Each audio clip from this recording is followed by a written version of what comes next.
My father was what I would call a true entrepreneur, though he was a PhD and a full professor. He was not content with academic life alone. In fact, he had too much energy about him. I remember when I was about 5 years old, it never occurred to me that the weekend was a time to be home, as he always had us going somewhere. I realize now that he was using this time as family time, but also very much to gather ideas about what the future was, and how he could be part of it. He was a professor of computer science, so he already knew that the world of the late 1970s was the end of the old age as we knew it. He would tell my mother and I that nothing would be left the same, as computer technology would enter every sphere of the world. This seemed difficult to imagine back then. The world still was mostly mechanical and computers were rudimentary. You could see this at airports, in customs, and in large department stores. Networks failed all the time, and most of the time the effort put into finding information on a computer system was wasted by lack of results. The price of computerization was astronomical, yet the world economy was committed at the time to implementing it. Out of the blue one day, he became one of the first computer dealers, then a real estate developer. Soon he had 10 different businesses. In just 3 years he would have 100 plus employees. As a teenager, I could not believe how a person could just do this by having ideas, as implementation seemed very hard to me. I realized that his thought process was different than mine, for he saw the upside more than the risks. His very enthusiasm and way with people made things happen. My father would tell me always not be so risk-averse, as this was my nature. He believed that this made me question opportunities too much, and the end result would be lost opportunity. I realize today that ideas come those people who are willing to take action. An entrepreneur will not analyze every option endlessly.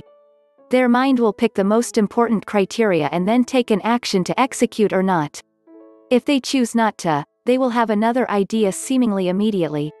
They will not sit with inaction even for a day. Another thing they do is to have opinions which are contradictory to the normalcy of their times. They favor revolutionary ideas which others shy away from. In essence, they are not interested in opening the same kind of business as everyone else. Either they will take a leading-edge transformation of existing ideas, or start with something completely different. It makes sense. Why waste your time taking risk, if you are not changing the world while you are at it? A person really has no business being an entrepreneur if all they want is a 9-to-5 job and security. And an entrepreneur will never fit into the role of being an employee for long. There are variations of the entrepreneur, but the less revolutionary they are, the less of a trajectory of a truly great success they may have. To truly make your own trail, you have to be willing to walk at the head of the campaign, and come what will, you made your choice. Sometimes you will become very successful only to fail at the end, but in reality this is not failure, for you change the lives and futures of others for the better. For true success is when even decades later people still remember you, because the inspiration of your achievements, words and actions still touches them. Stars are judged by the light they gave, not by the light they kept. In order to understand the mindset of an entrepreneur, and how it differs from the rest, one must first understand the distinctions in context. We all start out in life conditioned by conventional thinking and what society expects from us. Consequently, we grow up within a system that teaches dependence on that system. This dependence creates a false sense of security, i.e., as long as you follow the system's rules, the system will look after you. Unfortunately, many have found out the hard way that the reality is quite different. And this is where the entrepreneurial mindset comes in. The entrepreneur resists conventional thinking, and tries to break free from the social conditioning and programming of society. She favors critical thinking and the freedom to make their own choices about how they want to live.